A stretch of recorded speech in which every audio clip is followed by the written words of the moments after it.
To some heartbreaking news. Our nation saw its deadliest mass shooting in years when a Louisiana man shot and killed 8 children this morning. Tonight, we're learning more about that gunman, Shamar Elkins, who was the father of 7 of those 8 slain children. Tonight, the community of Shreveport has been left shattered.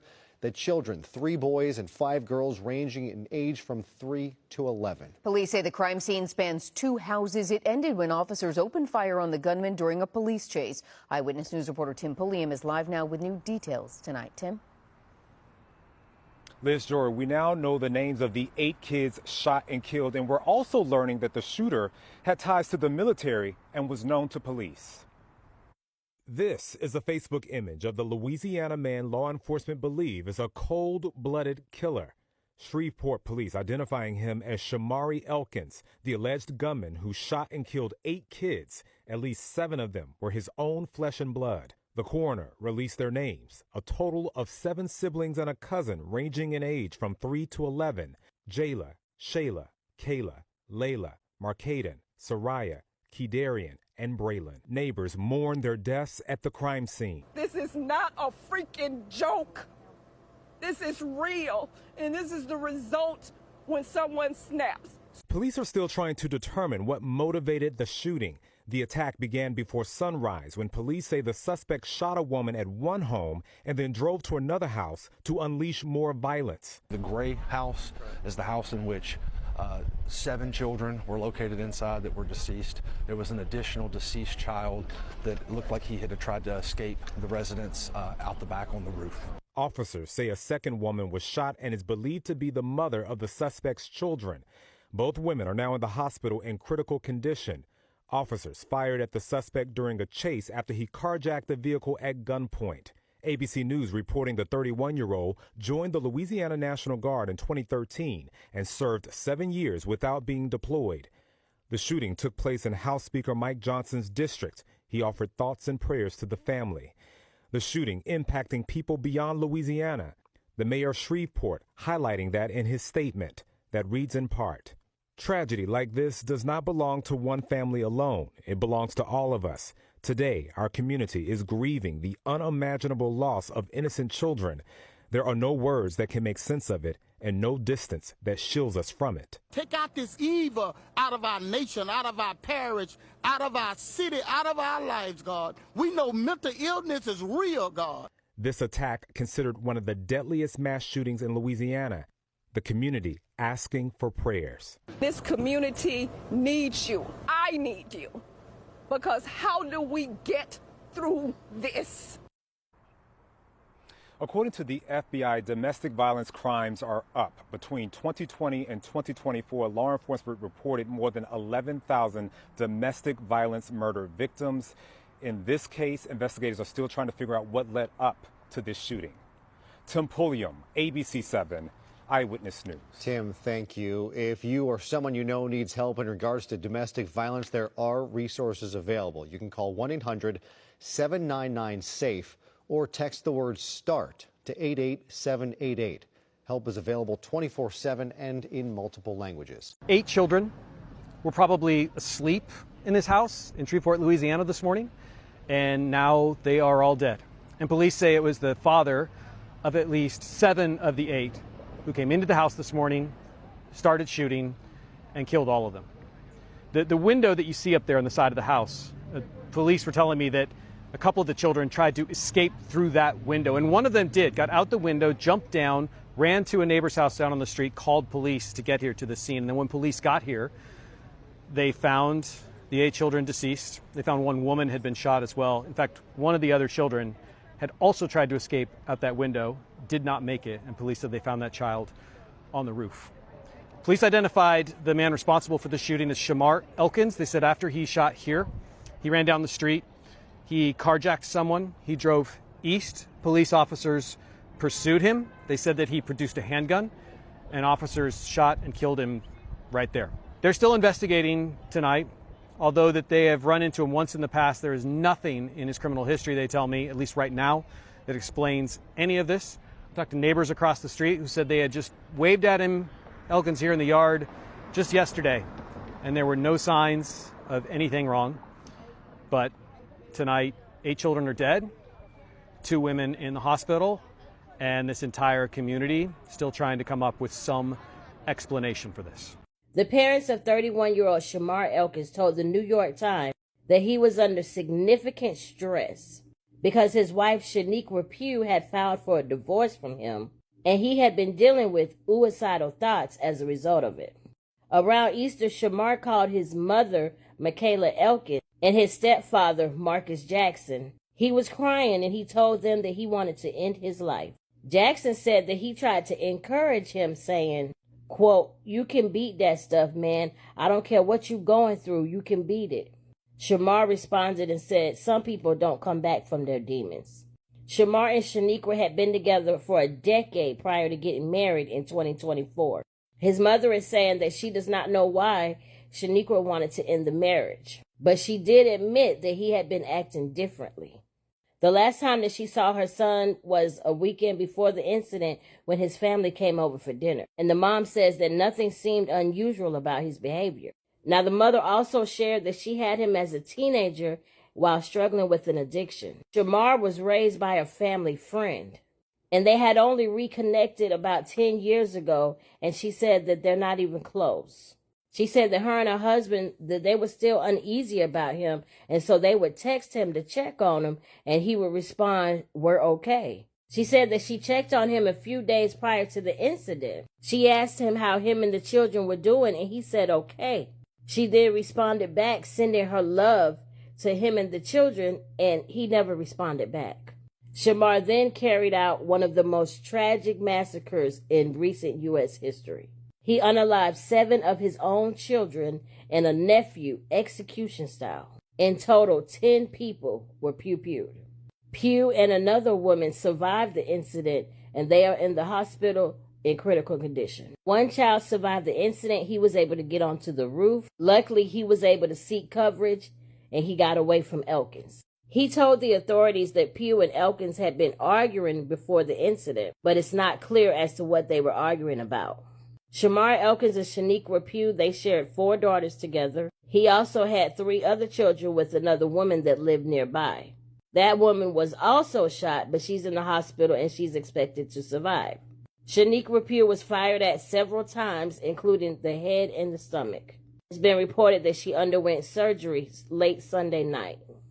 Military officials have also confirmed that Shamar had no deployments and he left the Army as a private, which means that he left the military holding one of the lowest enlisted rank.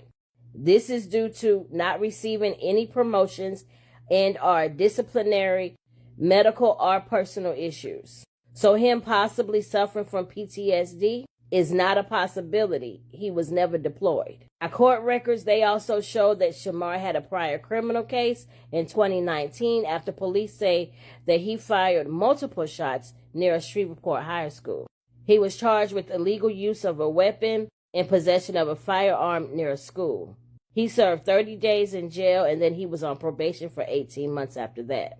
He has no other charges against him or DV reports that we are aware of at this time. Shamar Elkins is the man that took the life of 8 children yesterday in Shreveport, Louisiana. They have given more information to kind of put more of a picture together. So I did want to go over this so we kind of have a better picture and understanding of where things are and what may have led to them. So he was 31 years old. He was married to Shaniqua. Some stuff says her last name is Elkins. Some stuff says Poe. I am not sure what her last name technically was. They were married, so I'm not sure if that's just her maiden name. But she is 34 years old. She is currently in critical condition, absolutely fighting for her life. They were married in 2024. They have 4 girls together, and they were actually in the process of separating. They were actually supposed to be due in court today, and that may have been what led to the situation. He actually ended up shooting her first. She was at home by herself, and he ended up shooting her first, and then he went to the second location. The second location is where all of the children were. 7 of those children were his, so 4 of his daughters, and then the other 3, I'm not sure what that breakdown is, but those 3 children were with that mother. Now, what the status of their relationship was, I am not sure. Some stuff just says she's the mother of his other 3 children. Some stuff said she was the girlfriend. I am unfortunately really not sure exactly where they stood, but 3 of those children were hers. She is fighting for her life as well, but I don't think she's in as critical condition as the wife. Now, there was a 13-year-old boy that was able to get out and on the roof. He jumped down. He does have a couple of broken bones, but he is expected to survive. Now, his background is that he was an Army vet. They did not say anything that there was anything bad on his record from being an Army vet. He does have a charge for firing a weapon in 2019 close to a school area. He was firing in someone's vehicle, and he had to do some things to take care of that, and then they ended up dropping a portion of those charges for him. So that is on his past. Now, on Easter, it seems like he actually took the kids to church himself. So there are pictures of him with them on Easter. But he went to his mom's house. His mom is married to his stepdad. His mom's name is Malia Elkins, and his stepdad is Marcus Jackson. And he told them that he was dealing with dark thoughts. He made the statement that you don't come back from things dealing with your demons. So they did kind of have an understanding that he was dealing with his mental health. Now, if that word triggers you, go ahead and exit. I'm absolutely not the one, okay? Mental health is a factor. It is not an excuse. I am a very big mental health advocate in these parts. It is a factor. It is not an excuse. I'm not explaining that in this video. I have plenty of other ones to explain it. So he talked about the fact that he was dealing with the, separation because she wanted this. It sounds like she was the one that was pursuing ending the actual marriage. But his mom said that she did not know why, things were going the way that they were going. And who knows, there's always, lots of different things to give you the indication that you need to exit a marriage. But they were due in court today. A cousin of one of the children spoke to authorities and let them know that they were due in court today. And it seems to be that an argument was taking place that, may have been the, initiating point of when things went left wherever they went. Now, there was some stuff that said that his mom's house was on fire. That does not seem to be confirmed and or true at this point. And then the 8th child that passed away was a cousin. I am not sure of the specific names of each child. They did give a list of the names, but they did not break it down, so I'm not sure what specific person was considered just a cousin. They do believe he was heading to Bossier City. There was a home in Bossier City that he had some type of connection to that they believe he was trying to head to, but of course they did go ahead and end him before he made it to that, and I'm personally happy with that decision. So we are where we are with things as they continue to wrap things up, and those 2 ladies continue to fight for their lives that were supposed to be ending at his hand, and we hope that they are not going to end. They will just be halted for a little bit of time. We absolutely hope they are going to be able to push through. Did y'all hear about the man that unalived 8 children? 7 of them were his own kids. Yes, y'all. And this monster's name was Shamar Elkins, and he's from Shreveport. Well, I actually don't even have too many details to give, because literally after he unalived 8 different children, he then turned around and unalived himself, y'all. Investigators are literally still trying to figure things out, investigating and trying to piece together everything and figure out what the motive was and why he decided to unalive 8 different children. Mind you, 7 of those children, 7 out of 8 of them, were his biological children. Literally took the lives of all his own kids. I need to know what the motive of that was. Like, there's nothing to excuse that, but I want to know what was running through that man's mind. All 8 of the children, they all ranged in different ages, starting from 1 all the way up into 14 years old, the oldest. When the police received reports of what was going on, of the mass you-know-what, by the time they got there, Shamar had already unalived himself as well. You're going to end all 8 of those babies' lives and then unalive yourself, so nobody can't even get answers and you can't even be held accountable. That is so cowardly. I definitely do want to send my condolences to all 8 children, because this is such an unfortunate situation. They were all under the age of 14. Y'all let me know what y'all think about this situation and what y'all possibly think the motive could have been. April 19th at 6 a.m. in the morning on the 300 block of West 79th Street, close to Linwood Avenue, 31-year-old Shamar Elkins, an Army vet, started massacring his family.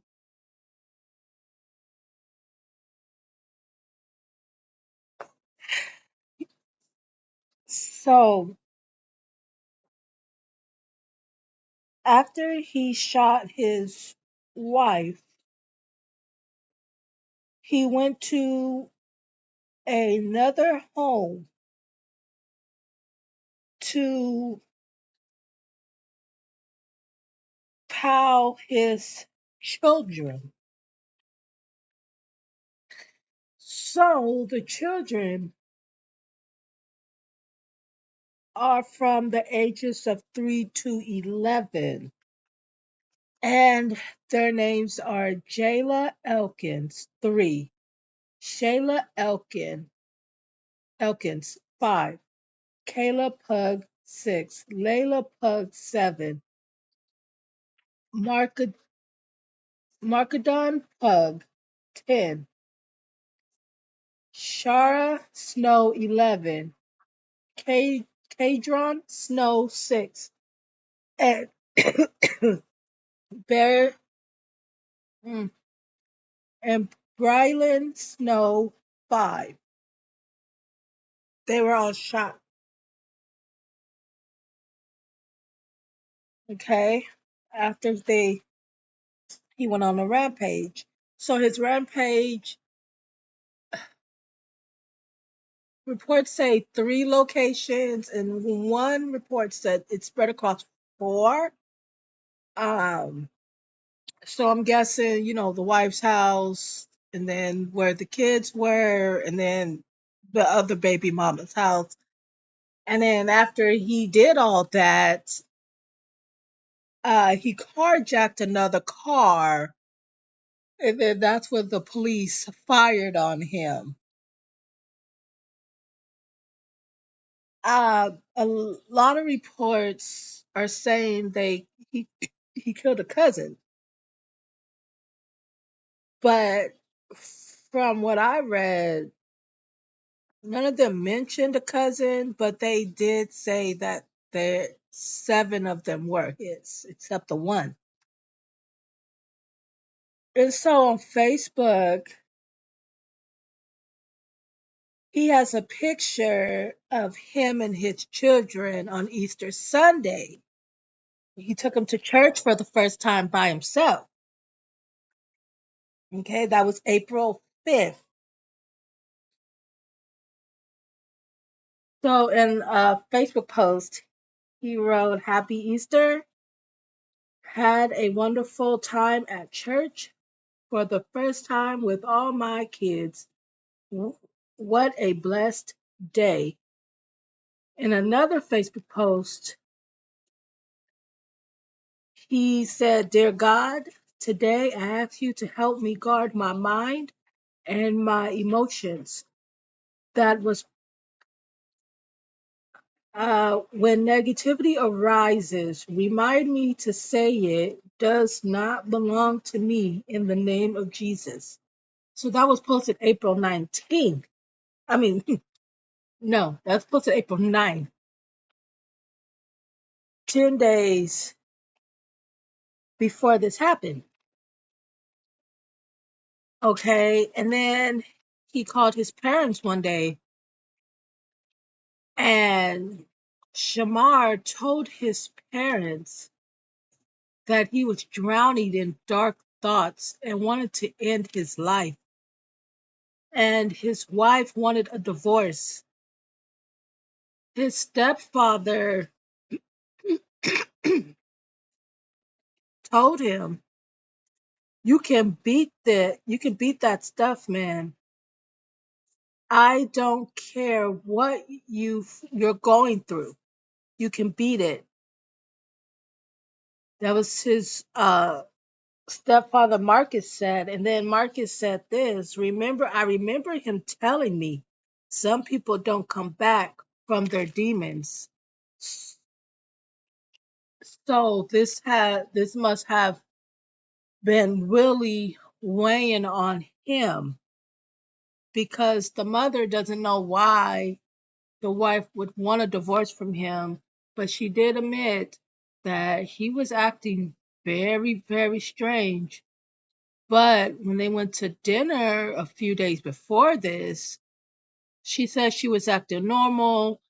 Another person said that she would check up on him, and he would say, "Oh yeah, me and the kids are fine," blah blah blah blah. normal.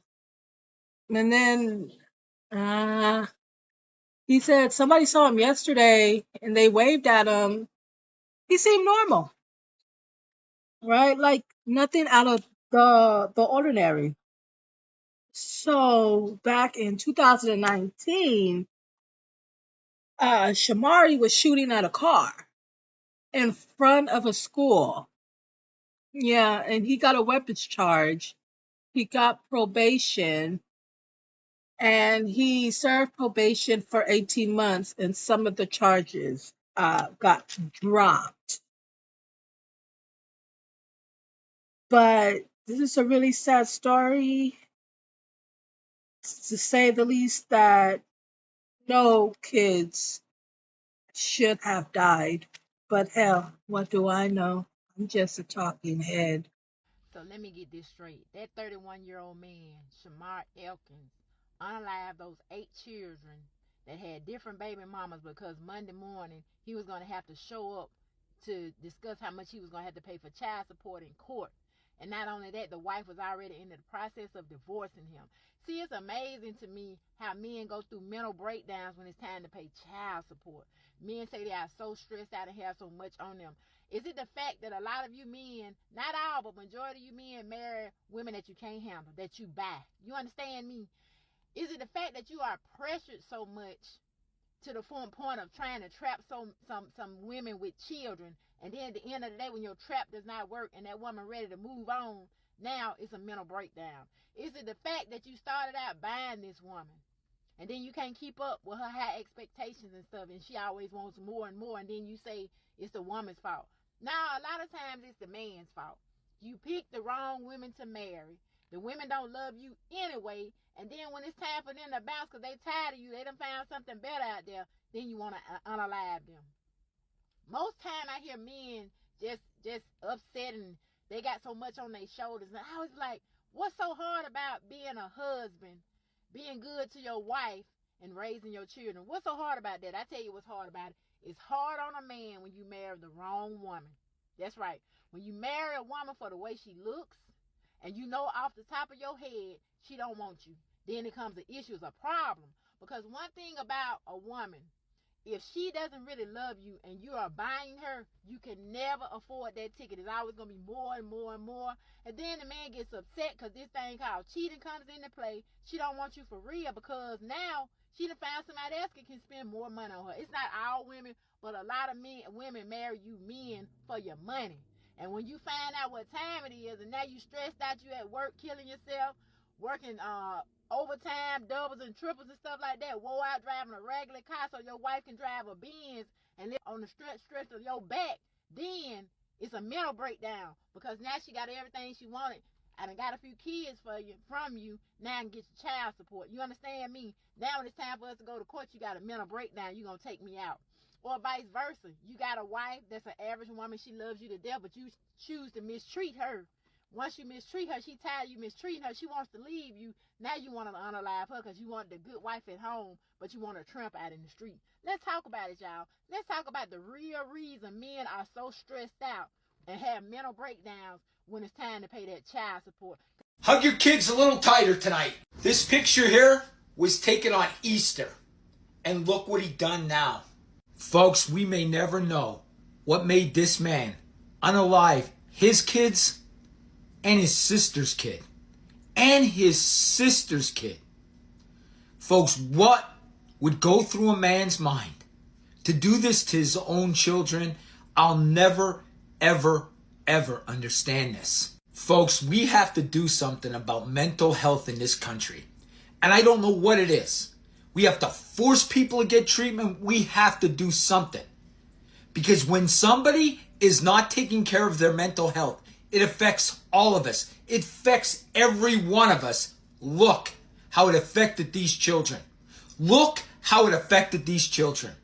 Folks, I don't know what we do. I don't know how we do it, but we got to do something. We have to force people to get help. We have to. Folks, this is an epidemic. What do you guys think in the comments? Man, so this the dude, Shamar Elkins, that unallowed his 8 kids in Louisiana. This is his wife, the one he had kids with. Her name is Shaniqua Elkins. I see a report that said that he tried to unalive her too, but she made it out, but she currently in the hospital right now. Bro, like I said, as a man, this is the weakest shit you could ever do. I'm not gonna lie, bro. I'm starting to understand why women is scared of men. Why is it always us that's crashing out like this? I'm a man, bro. I'm not against us at all, but why? You barely see women try to unalive their whole family. Are we weaker than women nowadays? I thought we all had the same mental capacity, but I'm starting to think they stronger in the mind. And I'm not saying that all men is like this, because I'm not like this at all. I will never in my life do no bullshit like this. I don't care what I go through. I'll crash out on myself before I take somebody else out that don't deserve it. It's a lot of us out here that's good, but the bad is ruining it. We got to start getting stronger out here mentally and stop having kids when you know your mind ain't ready for that. Them kids ain't deserve that at all. They ain't asked to be here. A child supposed to have the best life ever. They ain't supposed to fear their own dad. Sadly, the mom of the kids will probably never be the same ever. All we can do is pray for her, though.